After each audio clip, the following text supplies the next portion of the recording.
Eh bien, l'Iran est probablement le deuxième, voire le premier, en termes de plus grande réserve.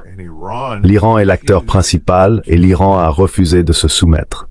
Et si vous refusez de vous soumettre à l'hégémonie israélienne sur la région, vous êtes l'ennemi, car par définition cette hégémonie s'étend à nous et aux intérêts bancaires dont j'ai parlé à Londres et à New York. Et ils essayent d'isoler, dans la mesure de leurs moyens, l'Iran de la Russie. Maintenant, ils savent qu'ils ne peuvent pas complètement isoler l'Iran de la Chine, même si cela pourrait être possible à l'avenir. Mais ils veulent absolument rompre ce lien avec la Russie. La Russie est une bouée de sauvetage pour l'Iran. Et franchement, l'Iran est en quelque sorte une bouée de sauvetage pour la Russie.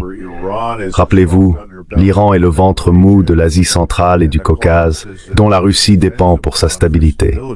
Et le pire qui pourrait arriver serait que l'Iran se désintègre d'une manière ou d'une autre. Pourtant, c'est exactement ce que la CIA, le MI6 et le Mossad veulent faire. C'est ce qu'ils essayent de faire en Iran en y opérant et en assassinant des personnes.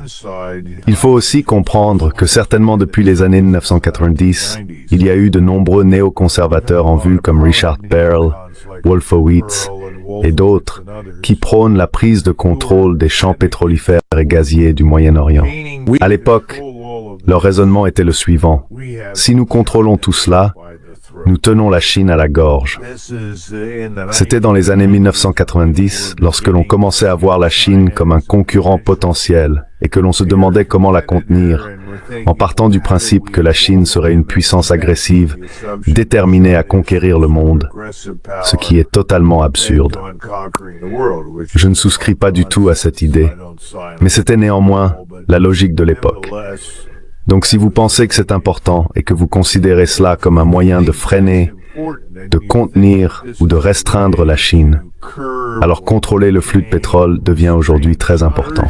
Cette fois, tout est centré sur Israël et l'objectif est essentiellement d'établir cette hégémonie dans la région, de prendre le contrôle de toutes les ressources pétrolières. C'est ce que veulent les banques de la City de Londres et de New York. C'est ce que veulent les oligarques milliardaires. Et au final, Donald Trump n'aurait jamais pu accéder à la Maison-Blanche sans le soutien des milliardaires du lobby israélien qui étaient déterminés à le faire élire.